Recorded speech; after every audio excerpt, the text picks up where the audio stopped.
A paz, meus irmãos. Você deseja se aprofundar no conhecimento da palavra de Deus para chegar em um nível mais profundo de intimidade com Ele? Apresento a você o livro A Cultura do Jejum, do pastor Luciano Subirá, que trata da importância do jejum na vida cristã. Link para compra está no primeiro comentário fixado. Assista o vídeo até o final e Deus te abençoe.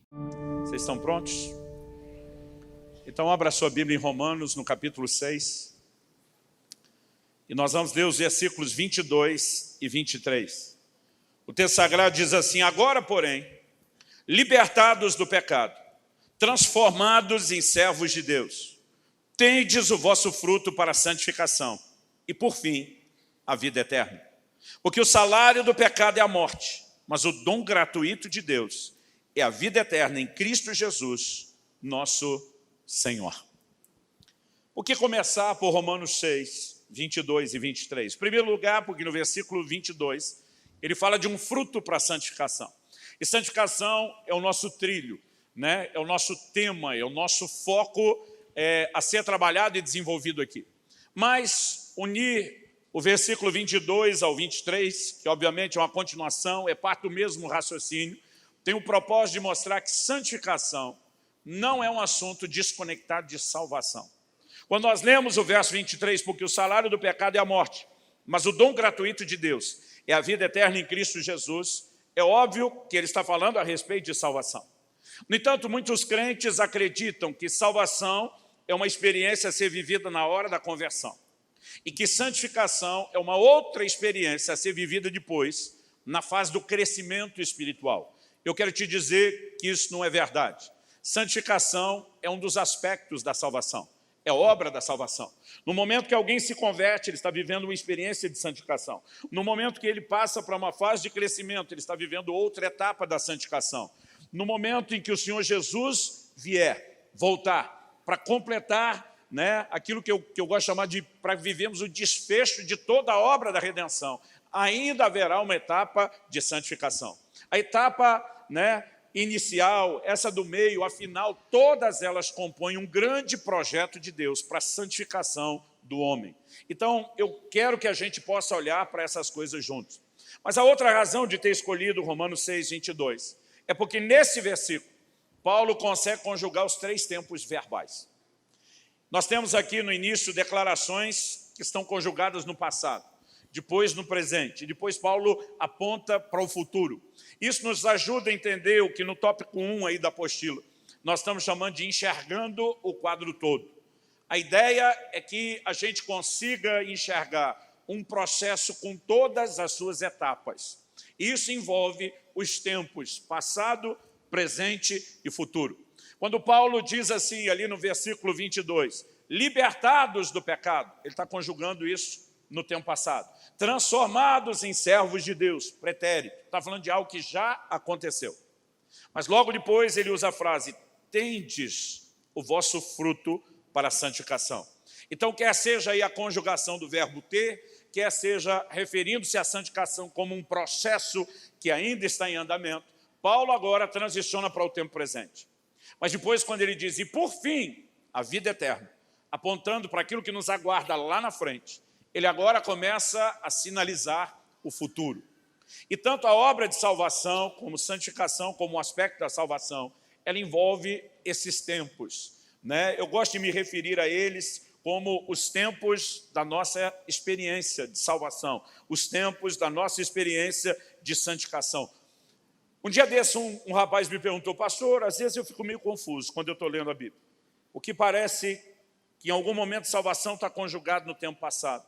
Tem hora que salvação parece estar conjugado no tempo presente. Tem hora que salvação parece estar conjugado no tempo futuro.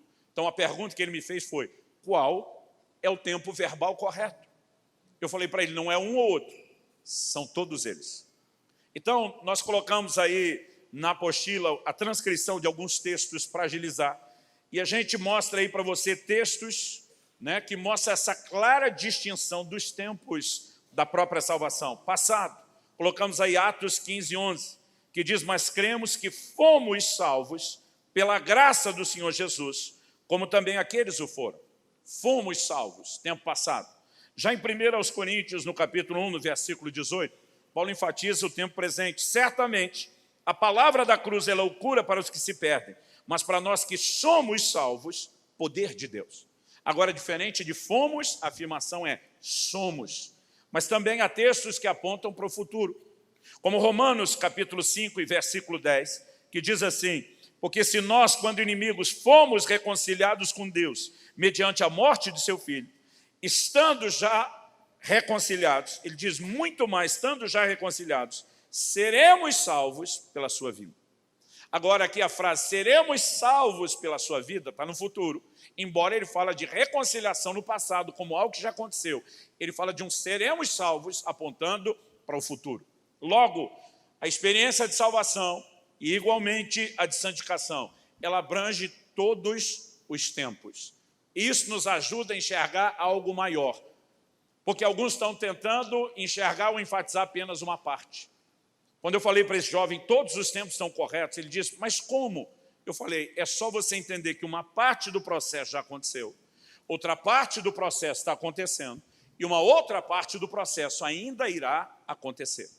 Falei para ele, por exemplo, estou para completar, agora no início do mês de novembro, 24 anos de casado com Kelly, minha esposa. Então, eu posso me referir ao meu casamento como uma experiência passada. Há quase um quarto de século atrás, nós nos casamos. E nós podemos nos referir não só ao episódio do dia em que contraímos essa aliança matrimonial, mas tudo que a gente tem vivido ao longo dessa história. Tivemos o privilégio de gerar e criar 2 filhos que amam o Senhor, hoje já estão crescidos, fora de casa, se preparando para o ministério. A gente pode falar de muita coisa boa vivida no nosso passado. Mas se eu e ela nos referimos ao nosso casamento como algo meramente do passado, nós não estamos falando da coisa toda. No momento, agora, no presente, estamos vivendo um momento incrível, fantástico. Um dia desse, alguém perguntou para minha esposa, como é que está a crise do ninho vazio? Referindo-se à ausência dos filhos de casa. Minha esposa respondeu, disse, quem está em crise é o ninho. Aí disse, porque está bem vazio. Nem eu, nem meu marido estamos parando por lá agora. Nós caímos nesse mundo de Deus para fazer a obra de Deus. Então, seja falando do nosso casamento, do cumprimento do propósito de Deus, estamos vivendo a fase incrível. Então, o passado tem sido ótimo, o presente está sendo fantástico, mas nós estamos de olho no futuro.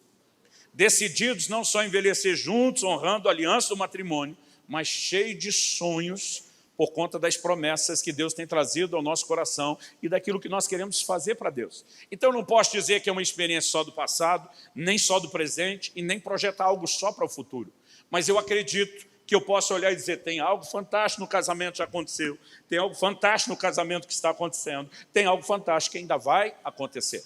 Quando falamos da obra da salvação e da santificação, não é diferente.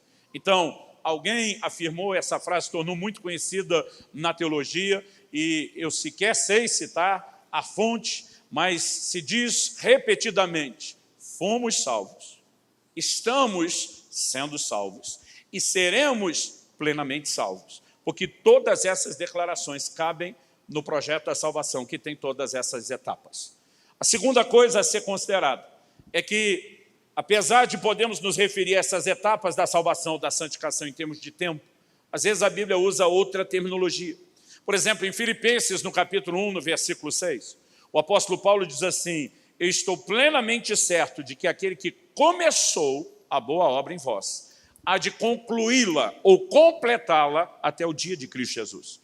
O que Paulo está dizendo? Há um começo, mas também há um fim. O começo está situado no passado, Deus começou.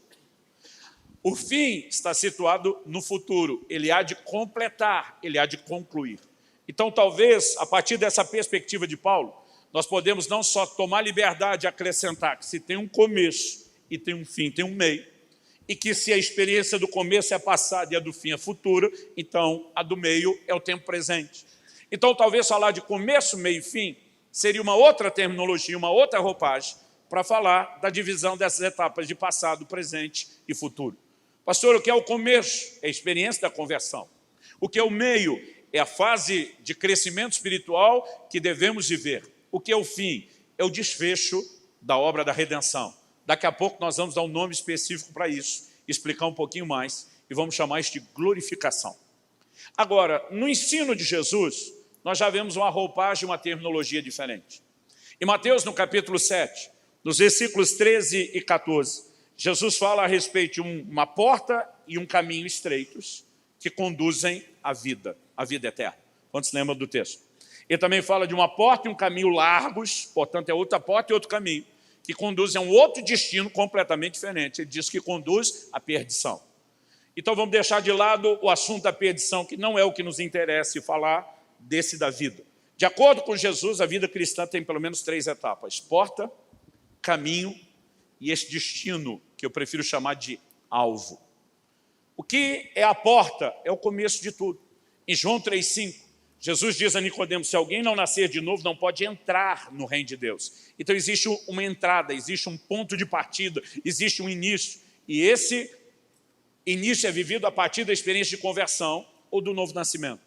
Mas o que eu e você precisamos ter em mente é que o grande projeto de Deus nunca incluiu mera e simplesmente que as pessoas se convertessem. Esse é apenas o começo de algo muito maior a ser vivido. Depois de se passar pela porta na conversão, nós precisamos entender que há um caminho diante de nós. Qual o propósito do caminho? É nos conduzir progressivamente até um alvo, até um destino. Então, depois da porta, o que nós temos é um caminho, o que dá ideia de movimento. Não é um acostamento, não é um estacionamento, né? É um caminho. E essa palavra caminho, ela foi muito usada nas Escrituras, não só no ensino de Jesus. Além de falar de porta, caminho e alvo, você vê Jesus dizendo: eu sou o caminho, a verdade, a vida. Mas o termo caminho, ele começa a ser usado desde o tempo dos profetas do Velho Testamento. Isaías, o mais messiânico de todos os profetas, anunciou: haverá diante de vocês um caminho santo. Em outro texto ele diz: nem o louco errará o caminho. Em outro texto ele diz: enquanto vocês andarem pelo caminho, haverá uma voz atrás de vocês, dizendo: não desvie para a direita, não desvie para a esquerda, esse é o caminho, ande nele. Então, quando nós chegamos nos dias do Novo Testamento, Jesus começa a falar de caminho.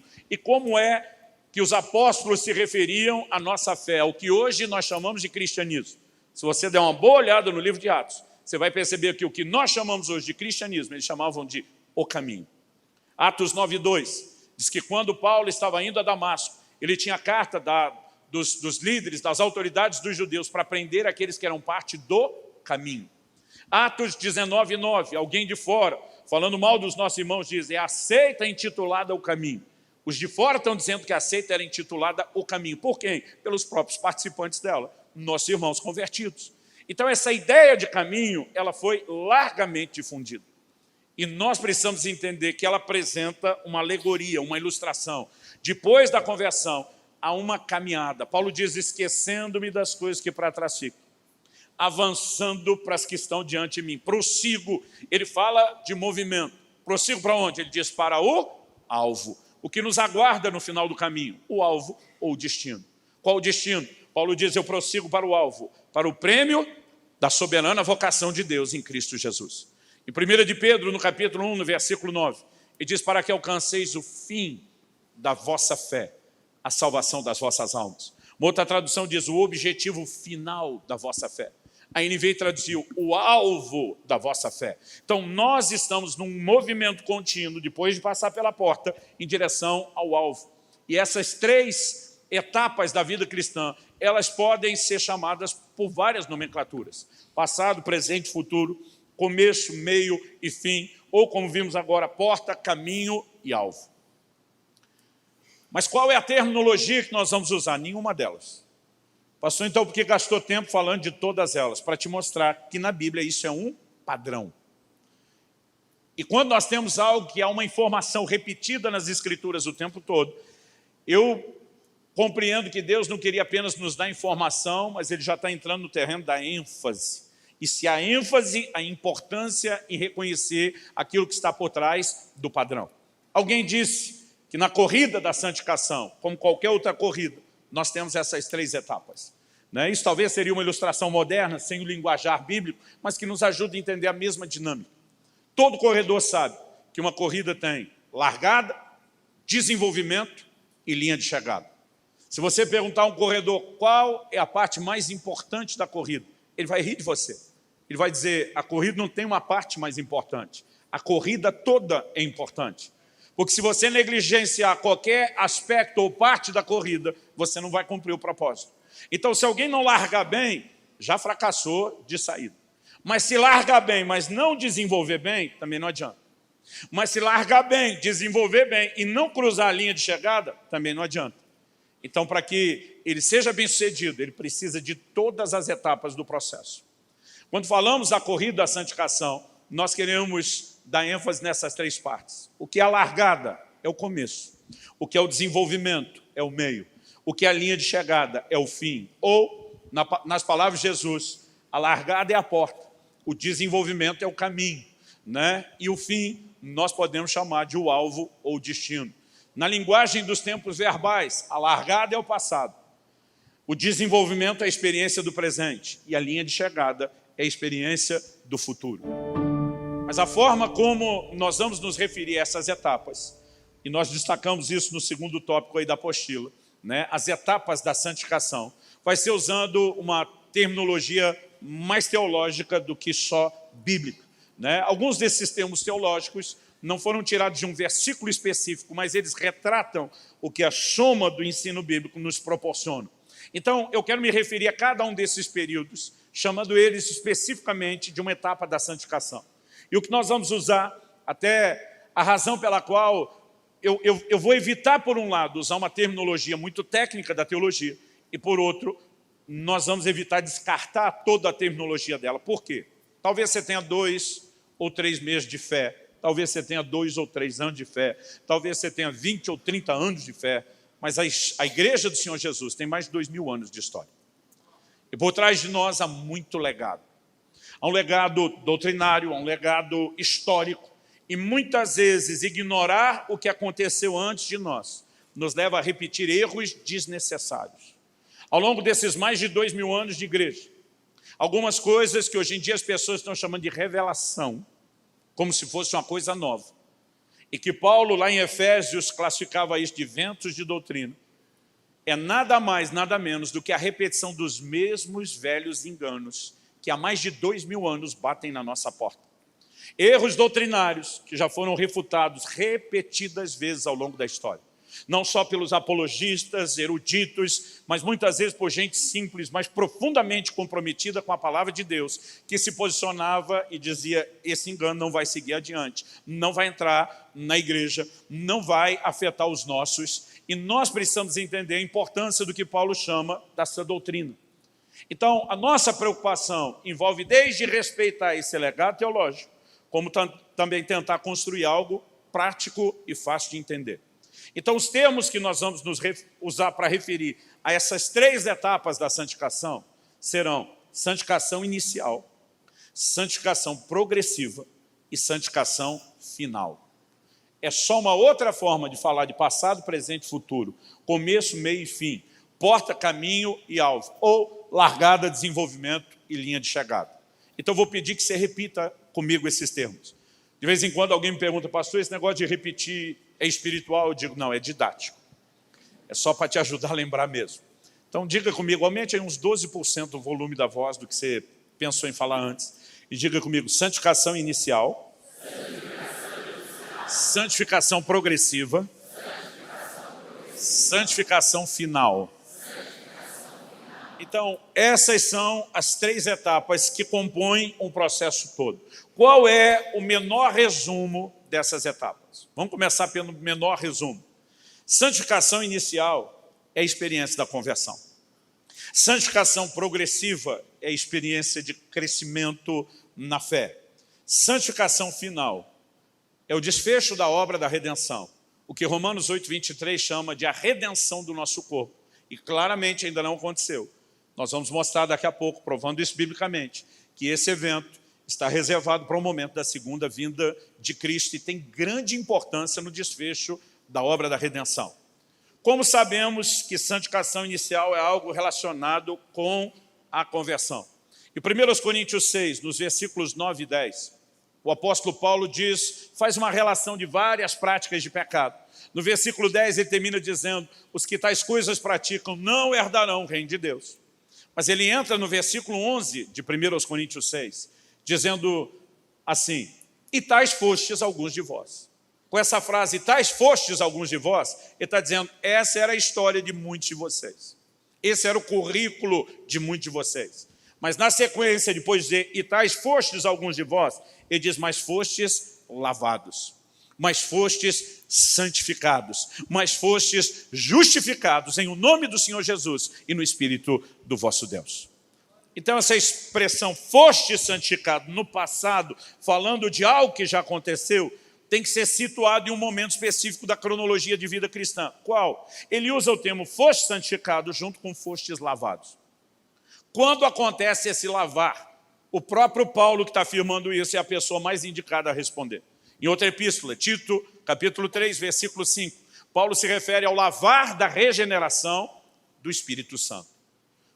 Regeneração. Regenerar significa gerar de novo. Então, no momento em que fomos gerados de novo, ou que nascemos de novo, houve um lavar nas nossas vidas. Quando fomos santificados? No mesmo momento. O texto também fala de justificação. No momento que chegamos a Cristo em arrependimento e fé, nosso passado, toda a culpa e condenação foi removida, nós fomos justificados ou nos tornamos justos. Nesse exato momento, também fomos santificados. Agora, essa experiência de santificação, pergunto, é toda a santificação que um crente pode viver? A resposta é não. Como sabemos disso? Vou dar 2 versículos para encurtar o resumo. O primeiro está lá em 1 Coríntios, capítulo 1, verso 2. Quando o apóstolo Paulo está destinando a sua epístola, ele diz o seguinte, aos santificados em Cristo Jesus. O termo santificado está conjugado passado, já aconteceu. Aos santificados em Cristo Jesus, ele diz assim, chamados para ser santos. Outro dia alguém me perguntou, pastor, eu estou confuso. Eu fui santificado ou eu fui chamado para ser santo? Falei para ele os dois. Você tanto foi santificado numa medida, como foi chamado para ser santo numa outra medida, que ainda não aconteceu na santificação inicial. Talvez a melhor forma de provar isso seja olhando para a segunda carta de Paulo aos Coríntios, capítulo 7, versículo 1. Em 2 Coríntios 7, 1, Paulo usa uma expressão e diz assim, aperfeiçoando a vossa santidade no temor de Deus. Então, se há um aperfeiçoamento da santidade, é porque nós não experimentamos toda a santificação que poderia ser experimentada, nós não experimentamos isso tudo na hora da conversão. Outro dia alguém falou para mim, não, quando você está apresentando a santificação como um processo em partes, você está querendo dizer que Deus não podia santificar a gente de uma vez só? Falei, essa lógica que você está usando seria a mesma coisa que pegar os 7 dias da criação de Gênesis, independente se aquele dia mencionado ali são dias de 24 horas ou não, e dizer que se Deus não criou o mundo no estalar de dedos de uma vez só, é porque Ele não podia criar de uma vez? Eu falei, é uma bobagem o que você está dizendo. Se a Bíblia se refere a Deus como o onipotente, aquele que tem todo o poder, Ele poderia ter criado no estalar de dedos, né, em milésimos de segundo. Agora, se Ele não fez dessa forma, a lógica nos remete ao fato de que Ele não quis, e não que Ele não pôde. Agora, se você quiser saber por que Ele não quis criar o mundo uma vez, ou porque Ele não quis santificar a gente uma vez, pergunta para Ele quando chegar no céu, que eu não faço a menor ideia. Eu sei que a Bíblia mostra que Ele escolheu trabalhar um processo, e Ele encheu as Escrituras de informações a respeito do processo, para que a gente soubesse que há um processo a ser vivido e experimentado. Amém? Então, o que eu e você precisamos entender é que, além daquilo que vivemos na conversão, há uma santificação a mais. Porque Paulo diz em 2 Coríntios 3,18, que o Espírito nos transforma de glória em glória. Este glória em glória sugere algo progressivo, como os degraus de uma escada. Então, nós sabemos que transformação não é instantânea, ela é progressiva. Então, santificação tem aquele aspecto instantâneo e tem aquele outro que é progressivo, razão pela qual denominamos esse segundo processo de santificação progressiva. No entanto, há um desfecho nos aguardando. Como eu mencionei, a redenção do corpo ainda não aconteceu. E isso nós chamamos de santificação final, porque acontecerá somente no fim do processo, como daqui a pouco nós vamos detalhar. Feito o menor resumo, eu quero fazer um resumo comparativo. Ele vai fazer muito mais sentido depois que a gente explicar cada etapa do processo do que agora. Mas eu já quero começar lançando essa ideia e esse conceito. Alguém disse que na santificação inicial, nós somos livres da condenação do pecado. Isso significa que o seu passado não é mais levado em conta. Romanos 8,1 diz, agora, pois, já nenhuma condenação mais há para aqueles que estão em Cristo Jesus. Então, nosso passado foi perdoado, nossa conta foi zerada e nós fomos livres da condenação do pecado. Agora, isso significa que na conversão, eu e você alcançamos o estágio da impecabilidade? Claro que não. Senão João não escreveria dizendo, se pecarmos, temos um advogado junto ao Pai, se confessarmos os nossos pecados, ele é fiel e justo, para nos perdoar e purificar de toda injustiça. E porque não alcançamos ainda a impecabilidade, e temos que lidar com a realidade do pecado, nós vamos descobrir agora que nessa outra etapa do processo, nós somos livres do poder do pecado. Qual a diferença de ser livre da condenação? Da condenação, Deus tirou a culpa que era contra nós, de um tempo onde éramos escravos e dominados pelo pecado. Mas na santificação progressiva, quando nós somos livres do poder do pecado, significa que em vez dele nos controlar, nós é que podemos subjugá-lo. Então, não alcançamos essa fase de impecabilidade sem possível pecar. É possível pecar, mas também é possível não pecar. Isso que significa ser livre do poder do pecado. Mas haverá um dia no futuro, santificação final, quando nós seremos livres da presença do pecado. Quando ele será erradicado e removido completamente do nosso meio. Então, a soma disso, sermos livres da condenação, sermos livres do poder do pecado e, finalmente, da presença, compõe a obra completa de santificação.